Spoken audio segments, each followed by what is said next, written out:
The clock is ticking for the self-proclaimed top G, and the desperation is becoming impossible to hide. He is clawing at the edges of relevance, jumping from one financial grift to another just to keep the lights on. From predatory marketing to outright fraud, he has pulled every dirty trick in the book to maintain the illusion of success. But the trap is snapping shut. I am the Ven Point, and I drop weekly exposes on the dark side of influencer culture. Today, we are tracking the latest downward spiral in the Tate saga, from his flight from Romania to the icy reception waiting for him in the States. His options are vanishing fast. If you missed the earlier chapters of this train wreck, let me get you caught up in 60 seconds. Tate is a former fighter turned internet guru who built an empire flexing rentals and selling toxic masculinity to impressionable young men. The pitch was simple: pay him $50 and you could live the dream too. But that brand imploded in December 2022. Romanian authorities raided his compound on heavy charges of human trafficking and exploitation, locking him up for over 90 days. By April 2023, they swapped his jail cell for house arrest, and he finally tasted fresh air again that August. But there was a catch: he could not leave the country. As prosecutors dug deeper, they locked him back inside his home in August 2024. While he was stuck there, British authorities entered the chat, issuing their own warrants for the brothers on similar disturbing counts. Legal nightmares did not stop the hustle, which leads us back to my previous upload covering CoffeeZilla's investigation into Tate's digital rackets. Despite claiming to hate crypto, he spent months pushing worthless tokens, draining millions from the very fans he claimed to save. When rumors of a Tate coin surfaced, I pulled up the receipts showing him explicitly promising he would never stoop that low. Tate fired back, mocking the investigation and claiming only a fool would take his earlier statements seriously. I have to hand it to him, I almost bought the act. When I looked closer, I realized I had been played by a master manipulator. Launch a coin? Never. I just enjoy messing with the crypto community on Twitter. They are absolute degenerates. Crypto is the only place where you can get rich while contributing absolutely zero value to society. It is a game for losers, and I want no part of it. Or so he claimed. Look, I can take the loss. Maybe he was just kidding around. Just a harmless prank, right? Surely the top G would not lie to his followers. Except, that is exactly what happened. Beyond the pump and dumps, there is something worse. He rolled out the real world, a Discord-style server charging $50 a pop, marketed as the ultimate escape route. To break the matrix, he suddenly developed amnesia regarding his hatred for digital currency. Surprise, surprise, the platform came with its own token. He promised members astronomical returns if they bought in early. But this was not just a rug pull. It was a classic pyramid scheme dressed up in modern tech buzzwords. Here is the play. You pay for the course, you earn status points, but you only keep those points if you keep paying the subscription. Then, they promise a cut of the school's total revenue. The goal? Buy the token to own a slice of the pie. Picture this. You join, you grind, you make a little cash, and then you funnel that cash right back into their token. In exchange, you are supposed to receive monthly dividends from the organization's profits forever. Let's break it down. Fresh recruits at the bottom pay the entry fee, funding the entire operation. People at the top with higher power levels cash out using that token, meaning wealth flows exclusively from the new guys to the old guys. It is a textbook pyramid structure. That was the situation last time, but things have spiraled out of control since then. Since my last investigation into Tate's criminal enterprise, a massive bomb dropped. On November 25th, 2024, hackers breached the real world, stripping the chat logs of over 800,000 users. It wasn't just chatter. They dumped personal emails for roughly 325,000 people. And the security? Non-existent. The hackers themselves laughed at how easy it was, calling the defenses hilariously insecure. As one commenter noted, the website is just like the man himself, loud, flashy, and completely fragile under pressure. Tate hit Twitter immediately, trying to spin a massive data breach into a flex about how popular his product is. We hacked a school? You just paid the fee and read the public chat rooms. Do the math on 800,000 members paying $49. Oh, you signed up too? Add another $49 to the pile. We are huge because the system works. He is bragging about the revenue while conveniently ignoring that the breach exposed private, not just public, conversations. This is a disaster. Malicious actors now have a direct line to a massive database of highly susceptible individuals. These are people who already proved they will pay $50 a month for a dream the perfect mark for any crypto scammer. Worse yet, users who overshared in those private channels just handed blackmailers all the ammunition they need for extortion. But let's be real. Does Tate actually care? Not a chance. His brain is wired for one thing only: stacking cash. Regardless of how much he's already hoarding, nothing else matters. One user nailed this in a viral reply, pointing out that he's already raking in $40 million a month just from selling subscriptions to desperate fanboys. Yet, that's apparently not enough, because he's still out there rug-pulling 5 different crypto scams live on stream every single week. But here's the thing. While he happily ignored the chaos his business caused, he couldn't ignore the gavel coming down just weeks later. Mark the date, December 18th. A court in London swooped in and authorized the seizure of over £2 million from his stash. The reason? Tax dodging. This struck the only nerve he actually has his bank account. Naturally, he didn't take it well, spiraling into a meltdown and, right on cue, he blamed the Matrix. He ranted that they tried to brand him a trafficker, but according to him, couldn't dig up one victim willing to testify. He claimed that once that story fell apart, they resorted to straight-up robbery, locking down his assets for over 2 years. And now, they're taking whatever isn't nailed down. In his eyes, this isn't the law at work. It's a hit job on anybody brave enough to fight the establishment. His message is clear. Defy the powers that be, and they will target your liberty, your name, and your income. It does make you wonder just how far officials will go to shut people up. But then, the script flipped completely. Out of nowhere, for the first time in ages, momentum shifted toward the Tates. It started on January 14th, 2025, when a judge in Romania finally cut their ankle monitors and ended their house arrest. There was a catch, though. They were stuck in Romania. Crossing the border was strictly off limits. Not a total win, but you have to imagine they were just happy to step outside their front door after being cooped up for so long. But barely a moment after popping the champagne, a fresh lawsuit dropped, threatening to drag them right back down. On February 10th, a woman from the US filed suit, claiming they tricked her into flying to Romania. The allegation was that she was promised one thing, but groomed for adult work. Considering their rap sheet, this should have been the nail in the coffin, sending them back to house arrest or even straight to prison. But here's the twist. That didn't happen. Instead, on February 27th, the court gave them their passports back, allowing unrestricted global travel. They wasted 0 seconds booking a flight to the States. This sudden exit lit the internet on fire, with rumors flying that the Romanian trafficking charges had been tossed out. Spoiler alert, that was total nonsense. This actually made the situation even weirder.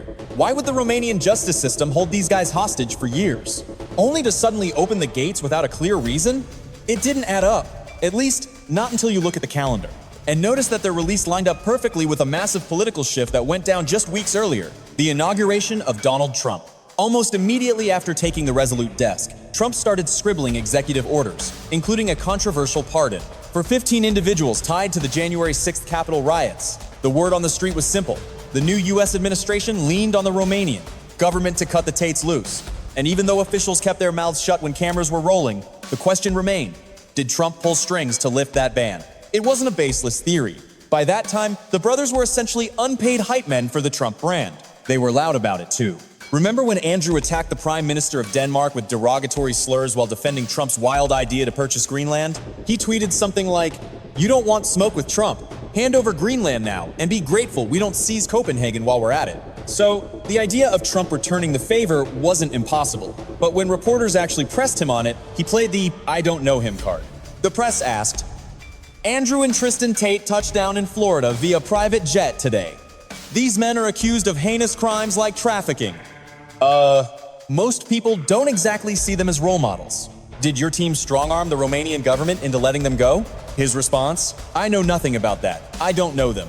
Still, plenty of people were convinced he was the puppet master behind the scenes. One commenter noted, that phrase is his go-to denial. But whether the president was involved or not, Andrew was just thrilled to see Romania in his rearview mirror. He even talked about setting up shop in the States for the long haul. He said, I'm playing the long game because I plan on sticking around America for a very, very long time. But here's what he missed. Some American authorities also wanted him to stay, but not as a guest. You see, the second they hit US soil, the brothers headed straight for the Sunshine State. They probably assumed Florida would be a MAGA paradise where they'd be untouchable. The governor, however, wasn't exactly rolling out the red carpet for 2 guys accused of running an exploitation ring. Or if they should be deported. He said, look, we didn't bring them here. I saw the news just like you did. But let's be clear, Florida isn't a playground for people with that kind of track record. Now, maybe that was just political theater. Perhaps the governor just didn't want the bad PR that comes with cozying up to the Tates. He couldn't look like he supported them, but maybe he wouldn't actually lift a finger to stop them either. That's likely what Andrew and Tristan were banking on. Bad bet. The Florida government wasn't bluffing and immediately launched an investigation. State Attorney General James Eustace Mayer has been incredibly loud about wanting them gone. He pointed out, these guys are publicly joking, asking, oh, what's the age of consent here? 15? 16? 17? We forgot. It's absolutely sickening. That is absolutely revolting. And anyone trying to make excuses for that kind of behavior is instantly on my blacklist. No questions asked. But he didn't just stop there. He put out a formal statement. Basically, it was the state officially announcing, we are coming for the Tates and we are taking them down. And honestly, look at the facts. These dudes have practically confessed on tape to running a global operation that looks a hell of a lot like soliciting and trafficking vulnerable women. We have got actual victims stepping up, including minors. Listen, the Internet Defense Squad can try to spin this narrative however they want, but down in Florida, we look at this garbage and call it what it is. Atrocious. It is not flying here. They made the mistake of planting their flag in our state. So we are going to use every single weapon in our legal arsenal to make sure they answer for it. You can guess how Andrew took this. He was crushed. He really thought leaving Romania meant he was home free. His move?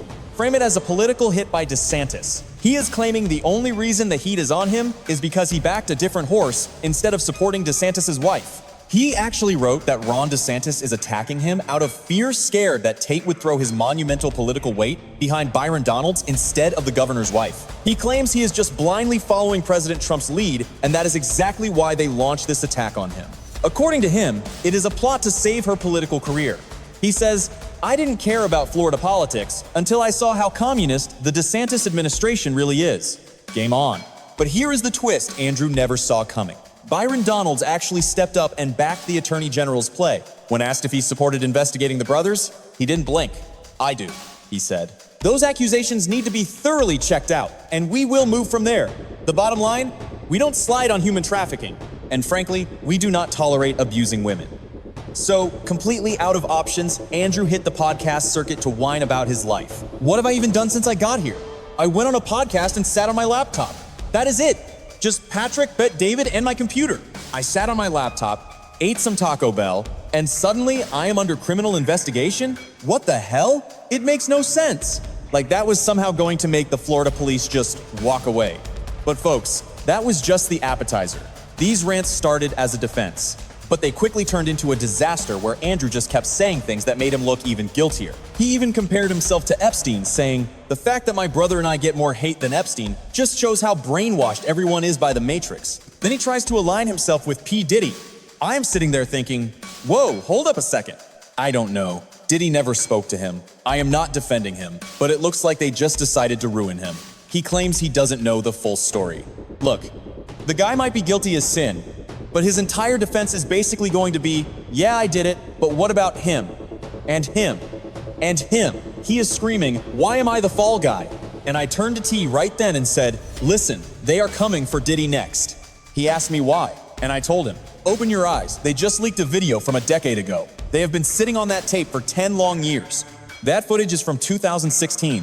Why leak it now? Tristan looked at me and asked, wait, that is public? And I just nodded.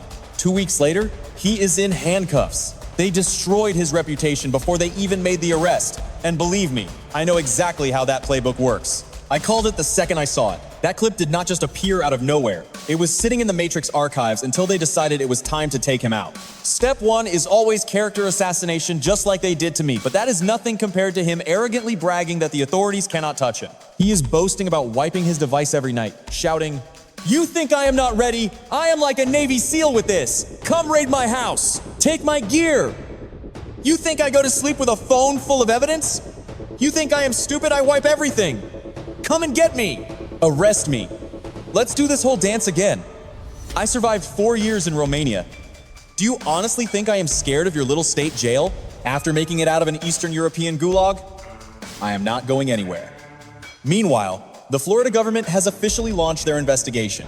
It pushed the online community to play detective, and the dark secrets they dragged into the light were absolute nightmare fuel. Then, in early March, an archived clip blew up online, catching Andrew red-handed as he physically pinned a young woman to a mattress. He unleashed a relentless assault with his belt, striking her again and again while screaming absolute vitriol, taking a nightmare scenario and dragging it into the depths of hell. Reports claim the girl in this footage was barely 15 years old while Andrew was 25, yet he still had the nerve to try and justify his actions in the video by dropping a follow-up clip featuring Vivian, the woman from the footage, who suddenly claims the whole thing was consensual. Look, we have all seen the disturbing footage of Andrew Tate attacking a woman, but I bet most of you missed the bizarre plot twist involving the victim herself. She came out publicly claiming the assault was just playful acting, literally stating she is back for round 2 to defend his reputation.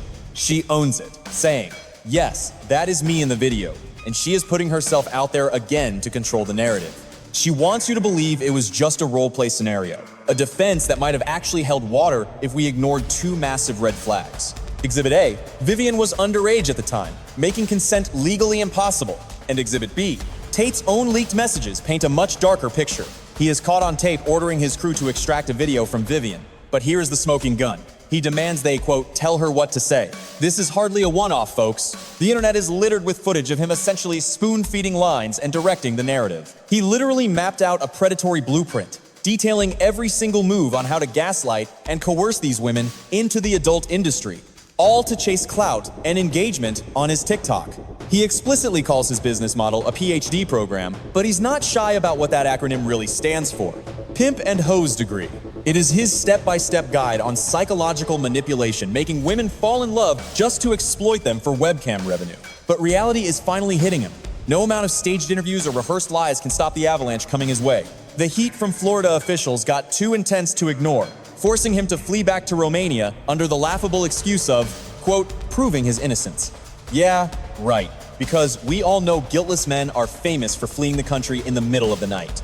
They claim they want to clear their names, but the obvious truth is they just wanted to dodge American handcuffs. They might think they slipped through the cracks, but the Florida Attorney General made it crystal clear. This investigation is far from over. The official word is that while the Tate brothers have skipped town, law enforcement hasn't forgotten about them. The probe is active, and the message is blunt. If you operate here as a criminal, you have a target on your back. If you prey on women or put children in danger within our borders, we are going to hunt you down. You can smell the desperation in the air, especially with his latest unhinged move suing random people on the internet. While I was scripting this, news dropped that the brothers slapped defamation suits on 15 accounts that dared to expose them. They are demanding at least $50,000 from each critic. But don't be fooled, this isn't about the cash. It is a classic intimidation tactic designed to silence dissent, a level of pettiness Andrew actually brags about openly. He is on record saying he doesn't even need a valid reason to sue. He just wants to force you into a legal corner. He loves weaponizing the US court system, claiming he will happily burn $1 million just to drain $1,000 from your bank account. His threat is explicit. He wants to drag you to hearings twice a month for the rest of your life, suing you endlessly over nothing. He wants you buried in legal fees forever, proudly admitting, I am that guy. I am exactly that petty. He thinks his deep pockets and free time make him invincible, but he severely underestimated the fight left in these online critics. Here is the kicker. Winning a defamation case requires proving the statements were false, which is a massive gamble for him. The defense gets to use the discovery process to hunt for evidence, meaning his own lawsuit could hand them the smoking gun. As one defendant noted, they can now legally demand his internal documents to verify their claims. So expect Andrew to panic and withdraw the